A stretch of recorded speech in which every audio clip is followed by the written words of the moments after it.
بسم الله والصلاة والسلام على أشرف المرسلين سيدنا محمد وعلى آله وصحبه وسلم تسليما كثيرا. Tout d'abord, je tiens à remercier le CIV pour cette invitation, même si je ne me considère plus comme un invité ici, alhamdulillah. Aussi remercier votre présence chaleureuse en guise de soutien pour la mosquée, pour le centre et pour tout ce qu'ils sont amenés à subir ces derniers temps. Mais, alhamdulillah, comme l'a très bien précisé le professeur Mohamed Khalat, c'est que nous avons les ressources spirituelles, les moyens spirituels de faire face à ce type d'épreuve. Et d'ailleurs, c'est le sujet de notre rencontre aujourd'hui, Inch'Allah. Et je vais vous proposer de l'aborder en nous appuyant sur un récit, une histoire célèbre dans la tradition de l'islam, un récit qui va permettre de regrouper tout le monde. Ça veut dire que le jeune comme le moins jeune va pouvoir s'y retrouver. Donc l'histoire, ça parle à tout le monde. Et comme je vois qu'il y a une présence massive de jeunes et d'enfants, donc on va en profiter pour attirer leur attention et, Inch'Allah, leur inculquer un certain nombre d'enseignements à partir de cette histoire. Cette histoire, elle est celle du jeune garçon, Al-Ghulam, qu'on retrouve dans la tradition du prophète sallallahu alayhi wa sallam. Si vous ouvrez Riyad al-Salihin, le jardin des vertueux, donc c'est un classique que vous avez certainement tous chez vous dans vos bibliothèques, au chapitre Al-Sabr, vous allez retrouver cette histoire relatée dans les détails. Et ce que je vous ai proposé pendant cette rencontre, Inch'Allah, c'est de nous arrêter sur cette histoire qui va nous parler de la foi, des épreuves, de la patience et de la manière dont le croyant doit gérer les épreuves.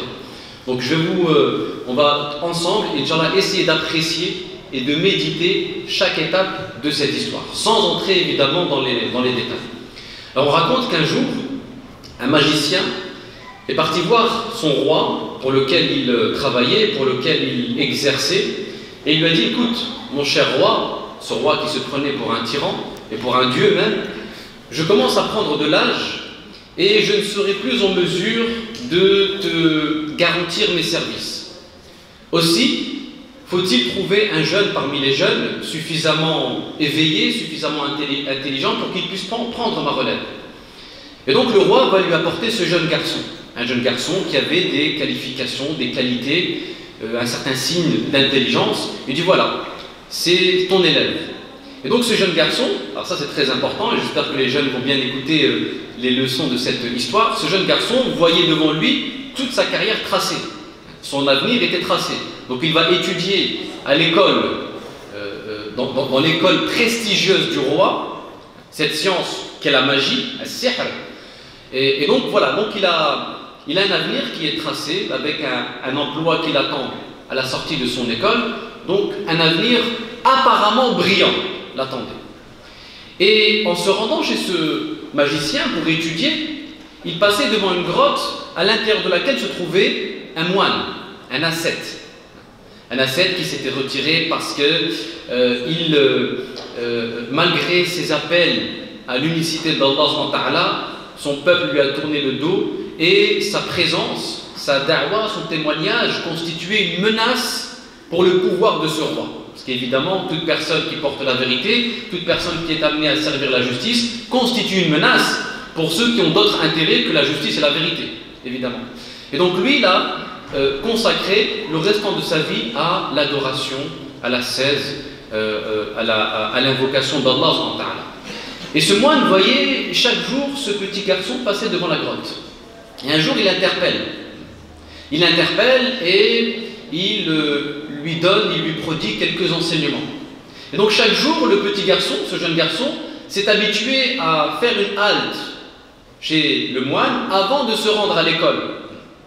Et donc il avait deux types d'enseignements, deux professeurs. Un professeur qui lui enseigne la magie, et donc il lui enseigne toutes les sciences profanes relatives à cette époque. La science était, la magie était l'outil, l'instrument de pouvoir de l'époque. Aujourd'hui, maintenant, c'est d'autres sciences qui sont au service de tel ou tel intérêt. Mais à l'époque, c'était la magie. Donc il étudie cette science profane, et à côté de cela, il étudiait une science qui était plus tournée vers l'akhirah, vers l'au-delà. Donc il avait accès à deux types de savoir. Un savoir qu'on dit sacré ou qui relève du sacré, même si je n'aime pas trop cette dichotomie, et un savoir qui relève des choses de la vie, un savoir profane. Donc il étudiait les deux. Un jeune garçon, à son âge, qui avait une maturité telle qu'il était préoccupé par l'apprentissage et par sa propre éducation. Et donc il avait une intelligence très ouverte, parce qu'il pouvait apprendre aussi bien des choses qui relevaient des enseignements du moine, que des choses qui relevaient du savoir de la magie. Bien que ces deux types de savoir s'opposaient. Mais ce jeune garçon, à un moment donné, il est gagné par une certaine forme de perplexité. Il se dit, mais le moine me dit telle chose, et le magicien me dit le contraire. À un moment donné, on finit par être gagné par la perplexité, par le doute. On se pose des questions, on s'interroge, et donc on a besoin de réponses.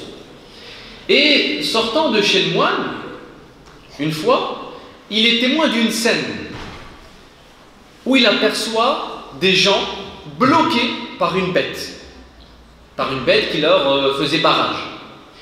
Et là, le jeune garçon, eh bien, il a cette vivacité d'esprit, il a cette maturité d'invoquer le Seigneur dont lui parlait le moine, parce que le moine lui parlait d'Allah, de l'unicité d'Allah.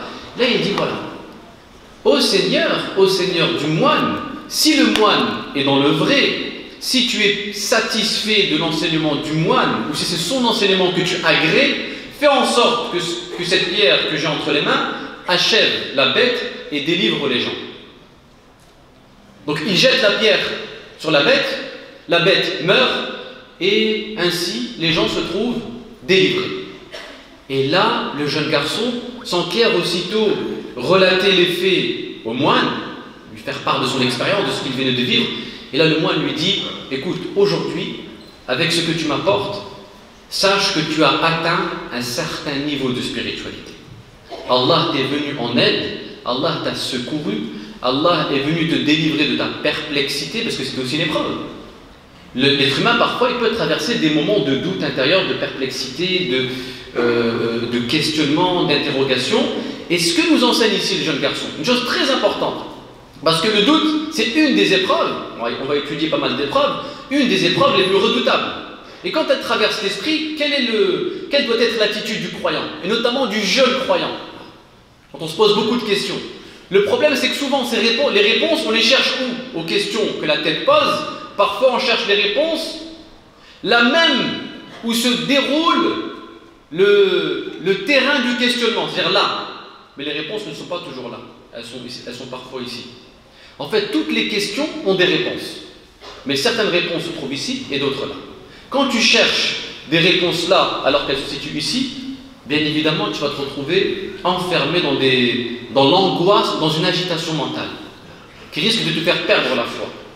Et que fait ici le jeune garçon? Il comprend qu'à un moment donné, il a des questions, il a un savoir, mais que maintenant la réponse qu'il cherche, elle dépasse les limites de son intelligence. Et voilà pourquoi il invoque Allah subhanahu wa ta'ala. Face à l'épreuve du doute, son réflexe est d'invoquer Dieu. Ya Allah, j'étudie, je réfléchis, j'avance dans mon cheminement, mais mon intelligence ne me suffit pas à atteindre la vérité. J'ai besoin de ton secours. Même la vérité ne peut pas s'atteindre uniquement au prix de l'effort de l'intelligence. Et ça, c'est un enseignement fondamental de l'islam. C'est pourquoi en islam, le premier verset qui a été révélé au prophète, c'est Iqra bismi rabbika alladhi khalaq, lis au nom de ton Seigneur qui a créé l'homme d'une adhérence, et la sourate se termine par wasjud waqtarib, et prosterne-toi et rapproche-toi d'Allah. C'est-à-dire que le cheminement commence là, certes, il faut commencer par étudier, s'éveiller, mais à un moment donné, s'il n'y a pas la prière qui vient accompagner l'entreprise intellectuelle, s'il n'y a pas la prosternation, s'il n'y a pas la glorification, l'exaltation du Seigneur, ton intelligence va se retrouver confrontée à des impasses. Et elle va s'enfermer dans un labyrinthe duquel tu ne parviendras certainement pas à sortir. Et seule la prière et l'invocation et le dhikr te permettra de te délivrer et de ne pas te laisser séduire par un certain savoir. Beaucoup de gens aujourd'hui qui se sont laissés séduire par un savoir, une science qui paraît très sophistiquée, mais qui est très creuse. En fait, tu grattes, il n'y a rien dans le fond. Il n'y a rien dans le fond. Ils sont très dans... Alors que le véritable savoir, c'est celui qui te donne de la profondeur spirituelle. Tu n'as pas cette profondeur spirituelle, tout le reste c'est du vent, comme on l'a souvent signalé, et notamment ici. Et donc, ici, l'attitude du jeune garçon est très intéressante face à l'épreuve du doute. Premier réflexe, oui, j'ai activé mon intelligence, mais je ne peux pas tout résoudre avec ma tête. Il y a des épreuves qui me dépassent, je n'ai pas j'ai entre mes mains un certain nombre de causes qui sont à ma disposition, je les emploie, mais après j'arrive à des limites. Et à ces limites-là, il y a le verset qui vient retentir dans ma tête. La yukallifu Allahu nafsan illa wus'aha. Dieu ne demande pas de faire plus que ce que tu peux, ce que ton âme peut supporter. Fais ce que tu peux et arriver à tes limites, khlas, abandonne-toi à Allah subhanahu wa ta'ala. Abandonne-toi, laisse les choses entre les mains d'Allah subhanahu wa ta'ala. Tu n'es plus, une fois que tu as fait tout ce que tu pouvais, c'est-à-dire que tu as engagé toute ta responsabilité, celle que Allah t'a donnée, après tu n'es plus, ça te dépasse. C'est là où l'invocation prend tout son sens. Évidemment, Allah subhanahu wa ta'ala a honoré l'être humain en le dotant d'une certaine forme de liberté. Il nous a donné une marge de manœuvre dans la vie. Il nous a donné une marge de manœuvre qui est, en fait, c'est cette marge de manœuvre qui fait la dignité de l'homme. Parce que Allah a confié à l'homme ce que les montagnes ont refusé, ce que la création a refusé. Le dépôt de la foi. Regardez bien, les montagnes, et on sait combien les montagnes sont solides, hein, on connaît un peu la force et la puissance des montagnes. Ces montagnes ont eu l'humilité de refuser le dépôt de la foi. Ils disent non, on n'est pas capable. On n'est pas capable d'assumer ce dépôt. L'être humain, dans toute sa faiblesse, ce tas d'argile a accepté le dépôt. Allah l'a honoré en lui disant très bien, je vais faire de toi mon représentant sur terre. C'est quoi être le représentant de Dieu sur terre? Ça veut dire que tu vas représenter mes noms et mes attributs. Tu vas représenter ma miséricorde sur terre. Tu vas représenter ma justice, ma sagesse, tout ça, tu vas le représenter à échelle humaine. Donc je vais te laisser une marge de manœuvre. Cette liberté que je t'accorde, elle m'appartient. Je vais t'accorder une part à toi pour t'honorer. Regardez l'honneur que Allah nous fait. Je te donne une part de ma liberté pour que tu puisses agir. Fais ce que tu peux. Et après le reste, c'est entre les mains d'Allah. Et ça, c'est le premier enseignement que nous tirons de l'histoire de ce jeune garçon. Lever les mains au ciel parce qu'on n'a pas les capacités de gérer les épreuves totalement. On ne peut pas. On a une marge, mais on n'a pas une liberté absolue. On n'a pas une liberté absolue. Parce qu'il y a des choses, et on le verra par la suite, qui relèvent de la planification divine. Et ce jeune garçon, maintenant qu'il est, alhamdoulilah, qu'il a atteint cette vérité qu'il cherchait, et ça c'est la preuve quand quelqu'un cherche la vérité. Ce jeune garçon il est en quête de vérité. Donc dans sa quête, il étudiait. Il réfléchissait, il lisait des livres, il a étudié auprès de tel maître et de tel maître, parce qu'il avait une volonté, c'est d'atteindre la vérité. Celui qui est sincère dans sa quête de la vérité, Allah lui met tous les outils, toutes les personnes nécessaires à l'acquisition de la vérité. Il va tout faire, il va mettre toutes les opportunités, toutes les chances à sa disposition pour atteindre la vérité. Par contre, celui qui étudie en convoitant d'autres intérêts que la vérité, ne fera que s'en éloigner davantage. Il fera que s'en éloigner davantage. Donc ce jeune garçon, maintenant, il sait que le moine, la vérité est du côté du moine. Mais ça ne va pas l'empêcher de continuer à aller étudier chez les magiciens. Et vous savez pour quelle raison? Et ça, c'est une chose qui est très importante. Qui est très très importante. Parce que, pourquoi tout à l'heure je parlais de dichotomie? Il y a des gens qui disent qu'il y a le savoir sacré et le savoir profane. Et le savoir sacré et le savoir profane. Donc le musulman il doit étudier que le sacré et le profane non, c'est une science de négateur de ce que vous voulez. Bon, tout ça, on connaît un peu ce type d'argumentation. Non, ici en fait il y a une chose très importante. Tout savoir, en fait, tout savoir, première des choses, quel que soit le savoir, à partir du moment où on le relie à un cheminement spirituel, il devient sacré par nature. Quel que soit le savoir. Qu'il soit religieux, scientifique, littéraire, ce que vous voulez, à partir du moment où il est relié à une vision spirituelle, à une démarche spirituelle, il s'inscrit dans un cheminement, ce savoir il est sacré. Ce savoir il est sacré. Ça c'est la première des choses. La deuxième des choses, le savoir en fait, il est aussi là pour nous aider à comprendre le monde. En étudiant la magie, le jeune garçon s'imprégnait des enjeux de son époque. Il apprenait à comprendre le mécanisme, sur quoi était fondé le pouvoir du roi. Le pouvoir du roi reposait sur la magie. Ben, il faut que j'étudie ce pouvoir, la nature de ce pouvoir. Dans tel contexte, le pouvoir repose sur telle chose, par exemple sur le profit, sur le capital, sur ces choses-là. C'est pourquoi le musulman, en fait, et ça c'est une chose très importante, en étudiant les sciences, qu'est-ce qu'il fait? Il étudie. Étudier les sciences, c'est quoi? C'est étudier les idéologies qui sont à l'œuvre dans les prises de position, dans les décisions, dans le système, dans la société. quelle est l'idéologie qui sous-tend, qui a derrière tout ce système-là. Et nous, si on ne se situe pas sur le terrain de l'idéologie, on va passer notre temps à tourner autour de sujets accessoires et à débattre autour de sujets accessoires qui n'ont aucune importance, aucun impact sur la société. Aujourd'hui, il y a des questions, des sciences qui doivent être étudiées de manière profonde parce que c'est elles qui déterminent, qui structurent les débats et les enjeux sociaux, notamment la question du néolibéralisme, ça c'est une idéologie qui est très très forte et que très peu maîtrisent, très peu connaissent, et pourtant on gagnera à mieux comprendre notre société, et mieux comprendre une société ou un système ou la mentalité d'une époque, ça nous permet de saisir les meilleurs moyens pour agir et pour nous engager. Mais quand on s'engage sans rien connaître aux idées qui régissent une société, en fait on ne fait que tourner en rond. Et donc c'est pourquoi le jeune garçon, il va étudier cette idéologie de la magie qui fonde le pouvoir du roi. C'était la science politique de l'époque. La science politique de l'époque. Donc il étudie cette idéologie qui fonde le pouvoir du roi, et ça lui permet de bien comprendre. Et la preuve, cette compréhension, qu'est-ce qu'elle va faire? Elle va lui donner les moyens de dominer la situation. Édouard Saïd, dans son livre L'orientalisme, disait « Étudier un sujet, c'est le dominer ». Et dans son livre sur l'orientalisme, il dit « Vous savez comment l'Occident s'est emparé de l'Orient? Comment elle a fini par coloniser l'Orient, le monde arabo-musulman de manière générale? C'est en étudiant son univers de référence, d'où la naissance de l'orientalisme. Des orientalistes qui sont mis à étudier tout le système de référence des sociétés à l'époque, des sociétés maghrébines, africaines, orientales, etc. La référence au Coran, la Sunna, donc ils ont traduit le Coran, ils ont écrit des livres sur la vie du prophète sallallahu alayhi wa sallam, ils ont fait une étude, entre guillemets, historiciste de la Sunna du prophète. Ils ont toute une étude. Pourquoi? Parce que étudier, c'est dominer. Étudier, c'est dominer. Donc tu domines la chose. Donc tu as les moyens de renverser le rapport de force. Et ce jeune garçon, comme il a bien étudié la chose, vous allez voir par la suite ce qui va se passer.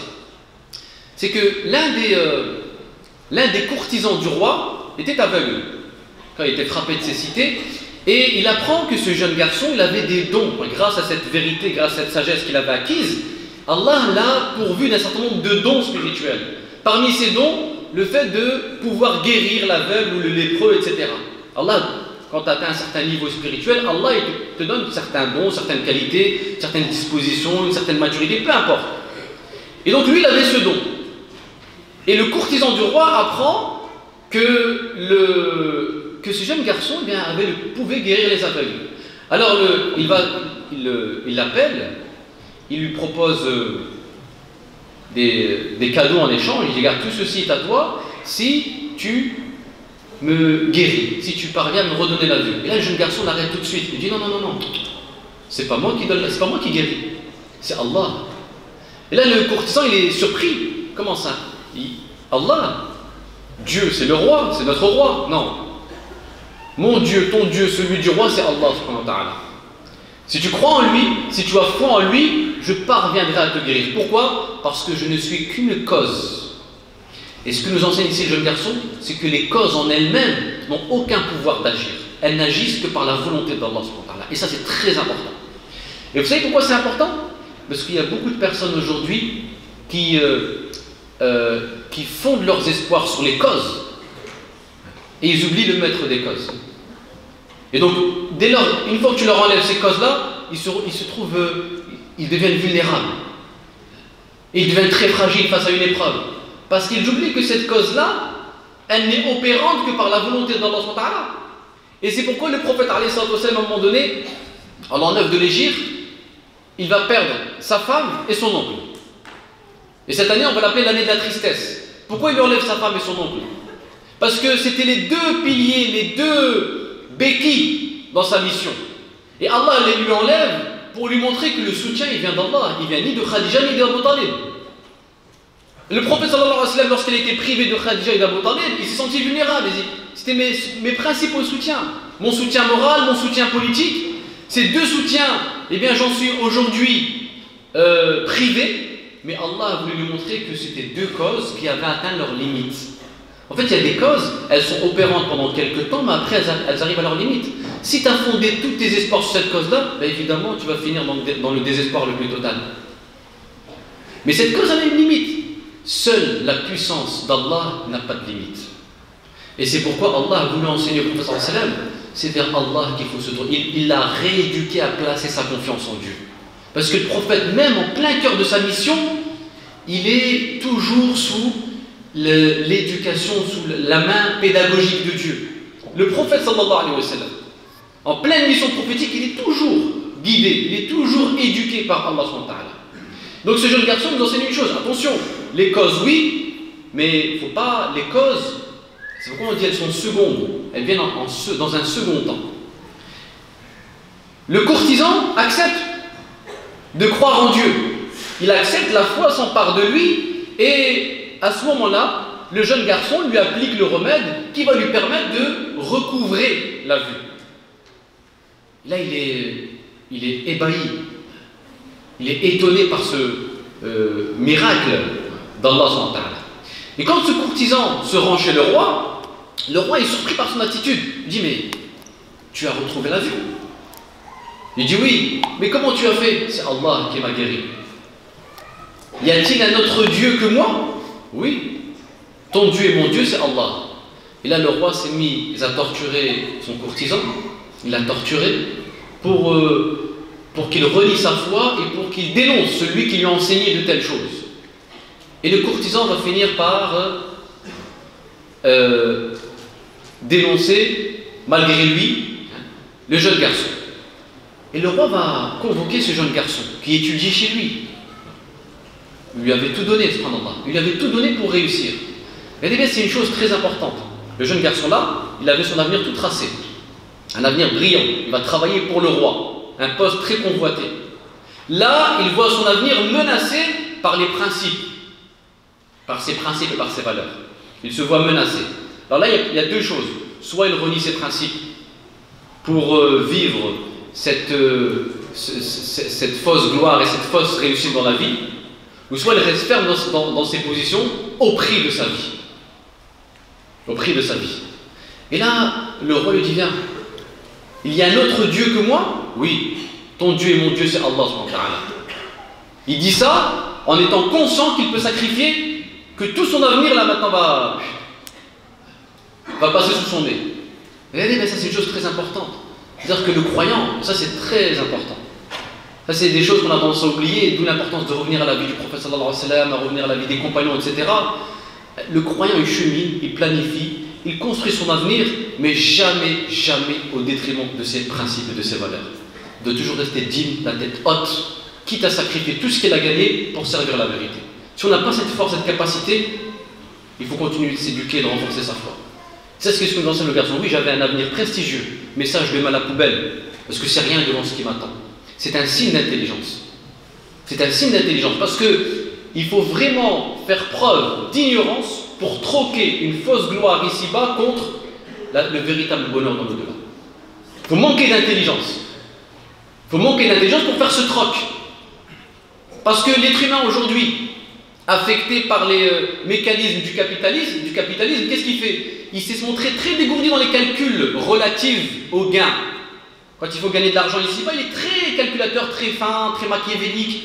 Il sait se montrer très dégourdi. Et là, on dit, il est débrouillard. Donc la débrouillardise, c'est devenu l'une des qualités qui domine dans l'individu moderne. Celui qui se montre débrouillard dans son gain de pain. Mais quand cette personne-là gagne son pain ou accumule du capital au détriment, en piétinant sur certains principes, certaines valeurs, c'est pas du tout de l'intelligence.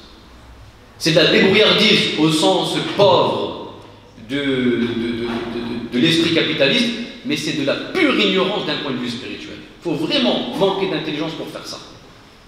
Et c'est pourquoi le jeune garçon, il va rester ferme dans ses positions, ferme dans ses principes, et prêt à sacrifier sa vie pour la vérité. Et là, le roi va se mettre à torturer le jeune garçon. Qui t'a enseigné ça? Le jeune garçon, il arrive à ses limites face à la torture physique, il finit par évoquer le moine. Donc là, ils vont aller chercher le moine. Ils vont se mettre à le torturer sous les yeux du jeune garçon. Ils vont le torturer en disant relie ta foi, ou alors on te tue. Mais le moine, regardez le moine, il a donné un enseignement au jeune garçon. Il doit se montrer crédible. Attention, il faut que je sois à la hauteur de ce que je transmets. Parce que là, c'est là, parce qu'Allah, un jour, il risque de nous éprouver par rapport à ce que nous disons. Tu disais telle et telle chose quand tu étais dans le confort. Et bien maintenant, on va t'éprouver. C'est possible. Donc là, maintenant, le moine, il est mis à l'épreuve. Maintenant, on va t'éprouver, on va voir. Qu'en est-il de ta foi? Qu'en est-il des principes que tu véhiculais? Est-ce que c'était du cinéma? Est-ce que tu étais en train de jouer une pièce de théâtre devant tes fidèles? Ou est-ce que c'est des valeurs que tu as assimilées? Et là, le moine va rester ferme dans sa foi et il va en payer le prix. Le roi va le tuer. Il va appeler le courtisan, toujours sous les yeux. Il offre ce spectacle violent pour dissuader l'enfant, pour intimider l'enfant. Le courtisan, tu renies la foi, on te tue. Mais le courtisan reste ferme dans sa foi. Et le roi va le tuer. Et ensuite, il va attraper le jeune garçon. Et tu vois ce qui arrive à ces deux personnes. C'est ce qui va t'arriver. Est-ce que tu es prêt à renier la foi? Non, jamais de la vie. Alors là, le roi appelle ce soldat, il dit prenez-le, saisissez-le, allez au sommet de la montagne et jetez-le. Et sur le chemin, le garçon, il a ce même réflexe. Il invoque Allah subhanahu wa ta'ala. Il invoque Allah subhanahu wa ta'ala, oh Allah, délivre-moi d'eux. Délivre-moi d'eux. Il reste serein. Il reste très... En fait, ce qui est très intéressant dans l'attitude du jeune garçon, c'est qu'il ne se laisse pas perturber par les épreuves extérieures. En fait, il laisse le monde s'agiter, il laisse les choses faire du bruit, mais lui, son climat à l'intérieur, il est intact, il ne bouge pas. Parce qu'il est empli par la présence d'Allah subhanahu wa ta'ala. Et c'est ça la foi face aux épreuves. La foi, elle nous donne les moyens de rester serein face aux turbulences de la vie. Tout ça, c'est du bruit, c'est du vent, c'est rien. Au fond de toi-même, reste concentré. Toi, tout ce que je te demande, nous enseigne le Coran et la tradition du prophète sallallahu alayhi wa sallam, reste concentré sur la vérité. Ne te laisse pas perturber. D'ailleurs, c'est ce qu'il dit au prophète sallallahu alayhi wa sallam, Allah subhanahu wa ta'ala dans le Coran. Il dit, nous savons que ta poitrine se resserre contre toi-même. À cause de ce qu'ils disent, on sait que les propos des Quraysh, eh bien, créent de l'étroitesse au fond de toi-même. Ça te touche, ça t'affecte. Et là, il nous donne une solution. Quelle est la meilleure réponse à leurs propos? Quelle est la meilleure réponse à leur hostilité? La meilleure réponse à leur injustice, c'est toi, continue de glorifier Allah et fais partie des gens qui se prosternent. Toi, reste là, voilà, reste concentré.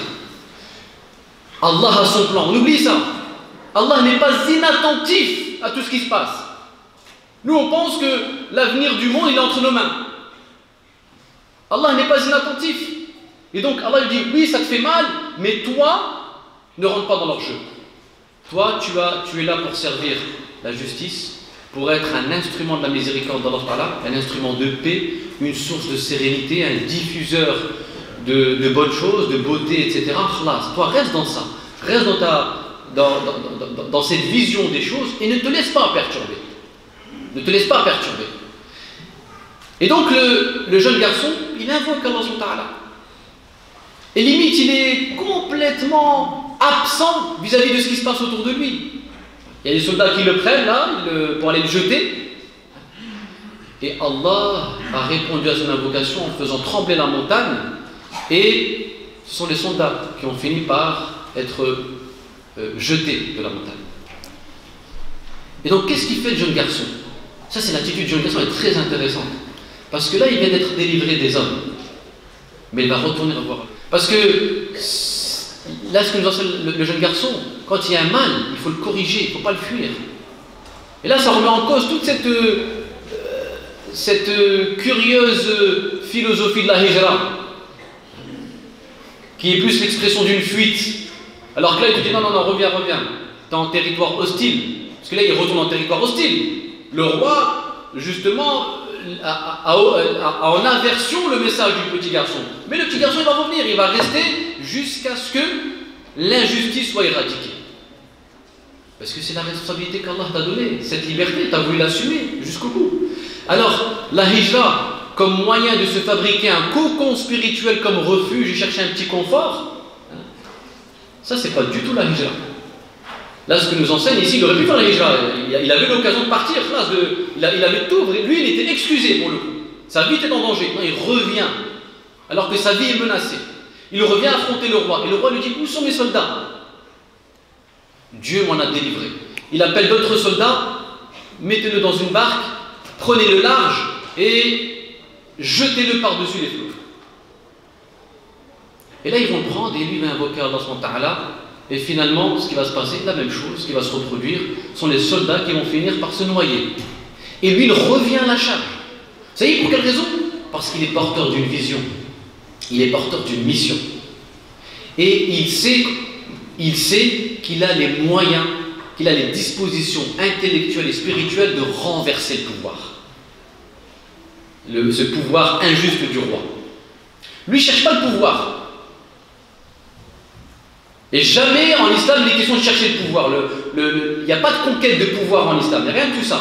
Le pouvoir, c'est un instrument parmi tant d'autres pour véhiculer la justice, le pouvoir, le savoir. Toutes ces choses-là sont des moyens de véhiculer des bonnes choses. Mais on ne va pas à la conquête du pouvoir. Il y a pas ça n'existe pas, ça. Ce n'est pas une fin en soi. La fin, l'objectif, les finalités sont claires. C'est la justice, la paix, la fraternité, la bienveillance, la miséricorde. Quel que soit l'instrument que tu utilises, le but c'est de servir ça. Ni plus, ni moins. Et lui, il a une vision. C'est qu'il veut rétablir la justice. Parce qu'il voit son peuple, sous les jougs de ce roi, sont tétanisés, effrayés par ce roi qui se prend pour un dieu, en s'appuyant sur un faux savoir, un faux pouvoir qu'est la magie. Donc il utilise la magie pour tromper les gens, les abuser, et leur faire croire qu'il a des pouvoirs miraculeux. C'est ça en fait, hein. Il y a des sciences aujourd'hui, exactement la même chose. On s'appuie encore une fois sur des sciences pour tromper les gens, les fasciner, les séduire. Et il revient, et là le roi lui dit, mais où sont mes hommes? Où sont mes soldats? Dieu m'en a délivré. Et là, regardez bien, on va revenir à ce que je disais tout à l'heure. Là, le jeune garçon dit, tu veux me tuer? Tu veux ma peau?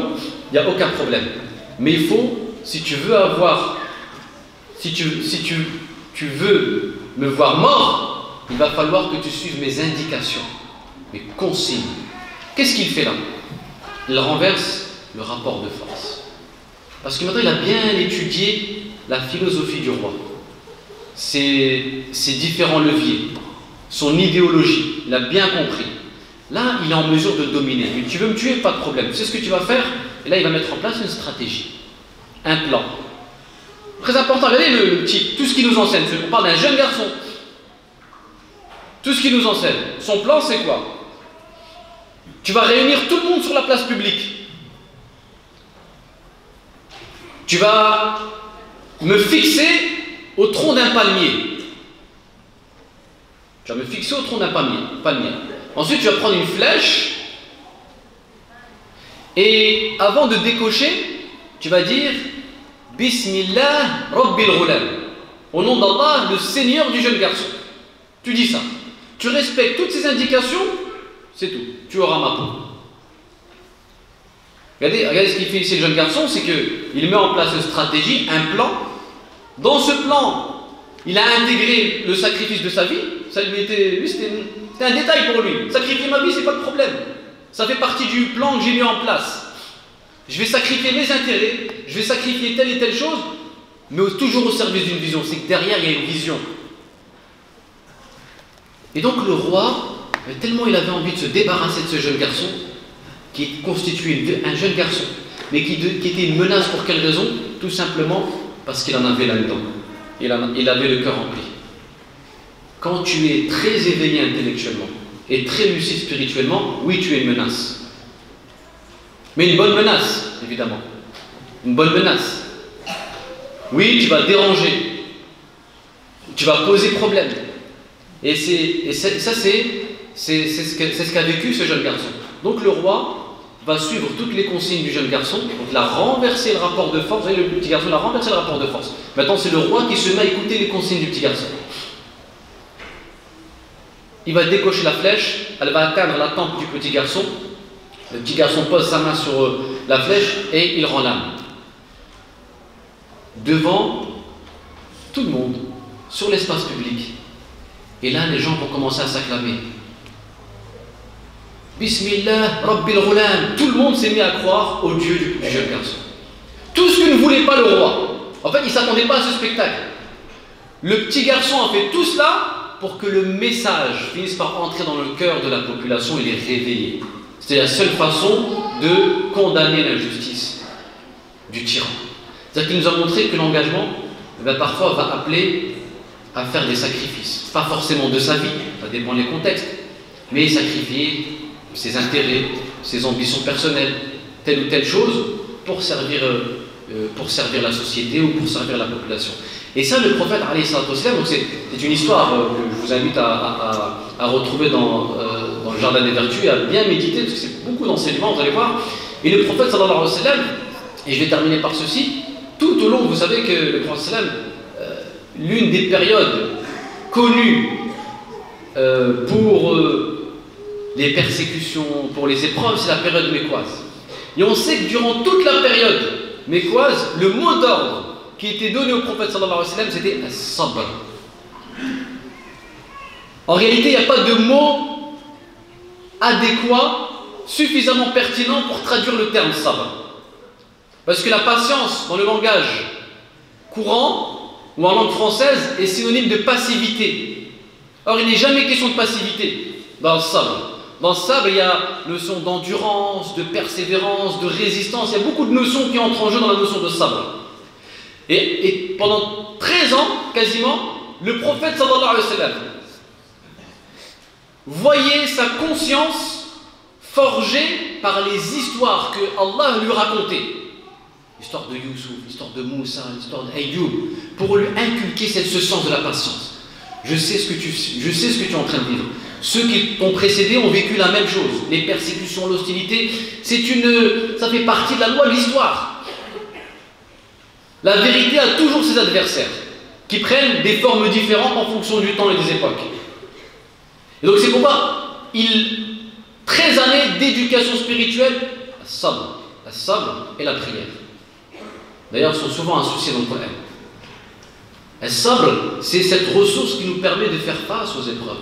Mais as-sabr, vous savez, pour faire preuve de patience, parce que c'est vrai que c'est bien beau de le dire comme ça avec les mots. Mais sabr, la patience ou l'endurance, ça demande une certaine force de l'âme. Une certaine force de l'âme. Et cette force de l'âme n'est possible qu'à travers la prière. Qu'à travers la prière, en l'occurrence. C'est elle qui fournit l'énergie nécessaire à ton âme pour gagner en résistance. Et pas que, parce que l'idée, c'est pas simplement de résister à l'épreuve. Nous, on pense que résister à l'épreuve, c'est simplement aller, je prends sur moi-même et j'attends que ça passe. Non, c'est pas ça la sabr. La sabr, c'est aussi se donner les moyens de bien interpréter l'épreuve. Parce que le but, le sabr, c'est pas juste une tempête où il faut se donner les moyens de bien se couvrir jusqu'à ce qu'elle passe. Non, c'est pas ça. Parce que si la tempête elle passe et que tu n'as rien tiré de cette épreuve-là, tu n'as pas fait preuve de patience. Tu n'as pas fait preuve de patience. Donc, as-sabr, c'est d'avoir une bonne lecture de la patience. Sauf que cette lecture, elle demande du recul.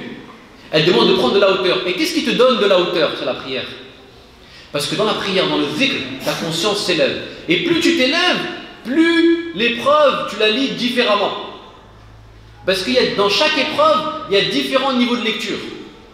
Et chaque niveau de lecture correspond aux différents strates de ton intelligence. Parce que même l'intelligence stratifiée. Où est-ce que tu te situes au moment de l'épreuve? Au premier niveau ou au niveau le plus élevé? C'est en fonction de la station dans laquelle tu es que tu vas interpréter l'épreuve. Alors si tu es au plus bas, forcément l'épreuve, tu vas la prendre dans son sens le plus immédiat. La douleur qu'elle provoque, les émotions qu'elle suscite, et ça peut avoir raison de toi. Elle peut avoir raison de toi. Mais par contre, si tu as un certain niveau de conscience, tu t'élèves par le biais de la prière et que tu essaies de t'éteindre intérieurement des choses extérieures, tu vas gagner en discernement. Et donc tu vas essayer de comprendre, tu vas te dire, qu'est-ce que Allah voulait me dire à travers ça? Les Quraysh sont en train de m'insulter. Le professeur il ne s'arrête pas aux insultes. Il se dit dans sa tête, qu'est-ce que Allah cherche à me dire derrière l'insulte d'Abu Jahl? C'est ça lire l'épreuve. C'est pourquoi Allah, le prophète Youssouf alayhi salam, vous savez, vous voyez toutes les étapes par lesquelles il est passé pour atteindre le prestige qu'on lui connaît. Il est passé par plusieurs étapes. Mais chaque étape jouait un rôle ou une fonction dans le développement de sa conscience. Soit elle actualisait en lui une qualité, ou soit le débarrassait d'un défaut. Et c'est ça le sens d'une épreuve. Une épreuve, soit elle va aller chercher en vous une potentialité endormie, que tu n'aurais jamais soupçonnée en dehors de l'épreuve, ou soit elle va te débarrasser d'un vice ou d'un défaut qui t'affecte et qui t'empêche d'avancer. Dans les deux cas, l'épreuve te purifie et t'aide à avancer, t'aide à cheminer. Donc chaque fois que je traverse une épreuve, je me dis, qu'est-ce que Allah a peut-être voulu que je développe en moi une qualité, ou alors il a voulu me débarrasser d'un défaut. Et lire les choses à travers la lumière de la foi. Et non pas sous le prisme de son ego, de ses émotions. Et le prophète sallallahu alayhi wa sallam, ça qu'est-ce que ça implique? Et je vais terminer par ça. Ça implique qu'il faut toujours se dire que dans tout ce que nous vivons répond à un agenda divin. Le prophète alayhi salam, à un moment donné à la Mecque, pour faire face aux persécutions des Quraysh, c'est la preuve que la patience c'est pas que de la passivité, parce qu'il ne restait pas les bras croisés, il disait allez patienter. Il essayait de trouver des solutions. Parmi les solutions parmi les initiatives qu'il va prendre, c'est d'aller à Taïf, chercher du soutien. Vous ne savez pas, il ne connaissait pas, il ne savait pas où est-ce qu'il mettait les pieds, mais il faut faire les causes, comme on dit. Donc il va à Taïf, à une centaine de kilomètres de la Mecque, et comme vous le savez, il va rencontrer hostilité, violence, mépris, humiliation, etc. Il revient sur le chemin du retour, il traverse un verger, il fait une halte au pied d'un arbre, et là il fait une belle invocation. Une longue invocation, où il se plaint de sa propre faiblesse, parce qu'il vient de vivre une épreuve. C'est un prophète qui reçoit la révélation, et là il vient d'être chassé par des enfants, à coups de pierre, il le lapidait. L'humiliation, elle est extrêmement forte. Là il vient, il se plaint à Allah Ta'ala. Et il y a un homme qui l'aperçoit, il a pitié de lui, il va dépêcher un de ses esclaves qui s'appelle Addas. Tiens, va lui tendre une grappe de raisin. Et là, Addas va lui tendre cette grappe de raisin au prophète sallallahu alayhi wa sallam. Le prophète en profite pour engager une conversation avec lui, une discussion avec lui. D'où tu viens, Addas? De Ninive. Ninive, en Irak, c'est la ville dont est originaire mon frère et prophète Yunus. Addas, il est surpris, il dit, mais attends, il n'y a qu'un prophète pour savoir. Il faut vraiment être un prophète pour savoir que Yunus vient de Ninive. Pour quelle raison? Parce que toi, tu es illettré. Tu es dans le désert, tu n'as accès à aucune culture, aucun savoir, aucune information. D'où te vient ce savoir? Comment tu sais que Yunus vient de Ninive? C'est la preuve que tu es informé par le ciel. Et donc, Addas va se convertir à la foi de Mohammed alayhi salam. Le prophète continue son chemin. Il va rencontrer les anges de la montagne qui vont dire Ya Rasulallah, si tu nous en donnes l'autorisation, on écrase tes ennemis sous le poids de ces montagnes. N'en faites rien, j'ai été envoyé comme miséricorde pour les mondes. Ils me font du tort, ils sont injustes. Non, moi je suis là, je reste concentré sur la rahma, je ne me laisse pas distraire par leur haine. Il continue son chemin, il prie, Allah lui apporte une nouvelle information. Laquelle?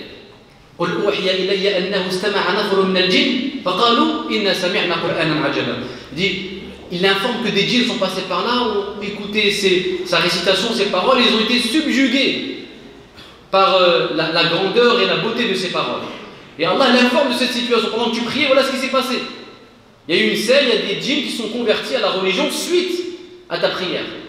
En fait, c'est comme si Allah voulait lui dire, tu vois, dans cette épreuve, tu es parti pour... Toi, tu avais un plan. C'était d'aller chercher du soutien chez Taïf. Finalement, qu'est-ce qui s'est passé? Tu n'as pas eu le soutien de Taïf, mais tu as eu la conversion d'Addas, tu as fait la connaissance des anges de la montagne, et tu as appris que des djinns s'étaient convertis à ton message. En fait, tu es parti parce que tu étais d'abord au service d'un plan d'Allah. Allah il t'a fait faire tout ça juste parce qu'il voulait toucher Addas, il voulait toucher ces djinns, et il voulait que tu rencontres les anges de la montagne. Et donc, quand on sait que parfois notre vie, elle s'ajuste au plan d'Allah, ça nous aide à trouver des moyens. De toute façon, mes épreuves, elles servent d'un plan qui me dépasse. Et c'est plus facile de l'accepter. Wallahu a'lam wa ala wa ahkam wa sallallahu ala sayyidina Muhammad wa ala alihi wa sahbihi wa sallam.